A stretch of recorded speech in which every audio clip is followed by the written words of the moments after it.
वाईमधील नागरी सत्कार सोहळ्यात मंत्री जयाभाऊ काय बोलणार याकडे लक्ष लागून होते. त्यांनी चक्क मंत्री मकरंद आबांच्या होम पिचवरून तुफान बॅटिंग करत फलटणच्या दिशेने आलेले सर्व यार्कर बॉल बाउंड्रीजच्या बाहेर टोलवले. जयाभाऊंच्या तुफान बॅटिंगमुळे विरोधकांचे बॉलर सुद्धा घायाळ झाले. आता या सभेमुळे नव्याने राजकीय समीकरण पुढे येण्याची शक्यता वर्तवली जात आहे. ते नेमके भाषणात काय म्हणाले ते पाहूयात. मी इथे कोणाची जिरवायला येत नाही, तर आमच्या कार्यकर्त्याला बळ द्यायला येतो, ताकद द्यायला येतो. अनिल सावंत, तुमची तब्येत कसली जरी असली तरी विराजला तो कोणतरी मार्केट कमिटीतला एक आहे, विराजला असा करतो तसा करतो बोलत होता. विराजच्या केसाला धक्का लावून दाखव. वाईसारख्या सुसंस्कृत शहरात असं बोलू नये, पण जर कोणी तशा भाषेत बोलला तर उत्तर द्यायला आम्ही सक्षम आहोत.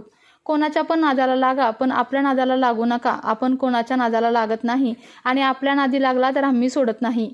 सावज टप्प्यात आला की कार्यक्रम करतोच. मग वर्ष लागल, 2 वर्ष लागलं, सावज टप्प्यात येण्याची वाट बघण्याची क्षमता पण आपली आहे. जिल्हा परिषद अध्यक्ष निवडणुकीत म्हणे यशवंतराव चव्हाण साहेबांच्या विचाराला धक्का लागला. यशवंतराव चव्हाण साहेबांची आठवण झाली हे तरी थोडकं आहे का? हा समोर उभा राहिलेला जयकुमार गोरे 22 केसेस अंगावर, एक अर्धी नाही. जिल्हा परिषद निवडणुकीत अर्ज भरत होतो त्यावेळी मला गुन्हा दाखल केला आणि अटक केली. तेव्हा कुठं गेली होती यशवंतराव चव्हाण साहेबांची विचारधारा? तेव्हा कुठं गेलं होतं यशवंतराव चव्हाण साहेबांच्या जिल्ह्यातील संस्कृती?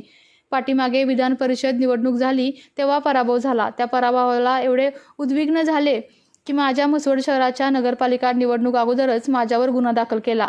अख्खी निवडणूक होईपर्यंत मला तालुक्यात जिल्ह्यात येऊ दिलं नाही. तेव्हा कुठं गेली होती यशवंतराव चव्हाण साहेबांची संस्कृती? तेव्हा कुठं गेलं होतं यशवंतराव चव्हाण साहेबांचे विचार? जेव्हा आपल्यावर येतं तेव्हा यशवंतराव चव्हाण साहेब आठवतात आणि समोरच्याला ठोकतात तेव्हा कुठे जातात हे विचार? त्याची खूप मोठी चर्चा झाली. पण ताईनं माझा त्यावेळी फोनवर चर्चा झाली. ताईने सांगितलं, भाऊ मी सुरेश जाधवांची मुलगी आहे, मी माझ्या बापाच्या नावाला काळीमा लागेल, मी माझ्या सासऱ्याच्या नावाला काळीमा लागेल असं कुठलंही काम मी करणार नाही. ती फोनवर बिचारी मला बोलली. झाली निवडणूक, झाली, त्यांच्यासोबत राहिली. त्यानंतर मी पुण्यात होतो, मला फोन करून भेटायला आल्या. त्या बिचारीच्या डोळ्यात पाणी होतं. हो, माझी बॅग ह्यांनी काढली, माझी बॅग चेक केली. मी रूममध्ये एकटीच होती. हे सगळे 6-7 जण आले आणि माझी कपडे चेक केले. कुठली यशवंतराव चव्हाणांची संस्कृती आहे? अशा पद्धतीचे कृत्य करायची?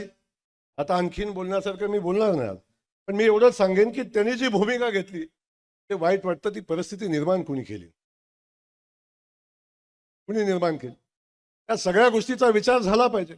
सत्तेच्या मस्तीत एवढे धुंद, कुणाकडे बघायला तयार नाही, बोलायला तयार नाही. आणि माझं सोडा दादा, मला तर एकेरीच, माझा कार्यक्रम तर सातत्याने एकेरीच. तर ठीकच आहे हो, पण माझा काय? त्यामुळं आमचं म्हणणं एवढंच आहे, आमचा बहुमत आहे.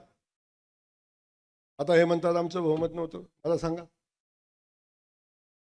आम्हाला किती मतदान झालं? पत्रकार बंधू किती झालं?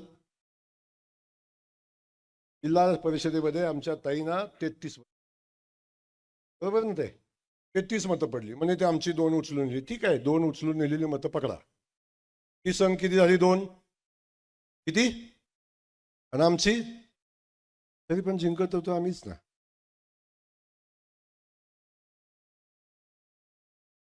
फक्त सांगायच्या गोष्टी आहेत, असं झालं तसं झालं. मग दम होता, मी जेवढा दंगा केला दम होता तर जायचे ना सभापतीच्या निवडी. तेव्हा तर आकडा 37 होता आमच्याकडं. गेले असते मताला का आलं असतं.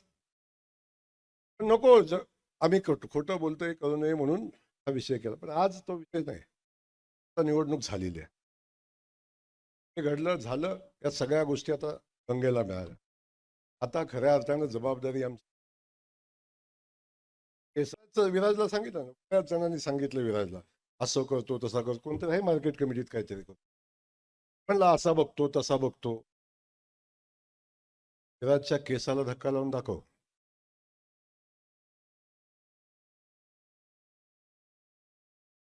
त्या सुसंस्कृत शहरात असं बोलू नये.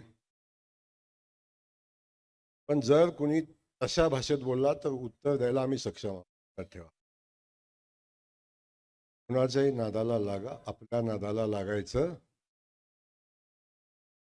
आपण कुणाच्या नादी लागत, आपल्या नादी लागला तर सोडत, सावज टप्प्यात येईपर्यंत हात लावत, वर्ष लागल, 2 वर्ष लागल, 3 वर्ष लागल, सावज टप्प्यात याची वाट बघायची क्षमता पण आपल्या. यशवंतराव चव्हाण साहेबांचे विचार आता जिल्हा परिषदेच्या निवडणुकीत सांग. निवडणूक कशी असते, खूप वेदना झाल्या. यशवंतराव चव्हाण साहेबांच्या विचाराला धक्का लागला असं त्यांना.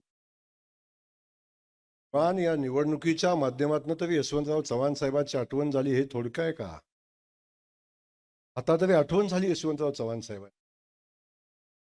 ते हा तुमच्या समोर उभा राहिलेला जयकुमार, हे 22 केसेस, एक अर्धी नाही आहे, 22 केसेस. या जिल्हा परिषदेची निवडणूक दादा लढवत होतो. निवडणुकीचा फॉर्म भरायच्या आदल्या दिवशी माझ्यावर खोटा गुन्हा दाखल केला आणि अर्ज भरेल म्हणून मला अटक केली. तेव्हा कुठे गेलता यशवंतराव चव्हाण साहेब? तेव्हा कुठे गेलती यशवंतराव चव्हाण साहेबांच्या जिल्ह्यातली संस्कृती? पाठीमागच्या वेळची विधान परिषदेची निवडणूक झाली दादा, आणि त्या निवडणुकीमध्ये पराभव झाला, आणि त्या पराभवातनं एवढं उद्विग्न झाले गडी.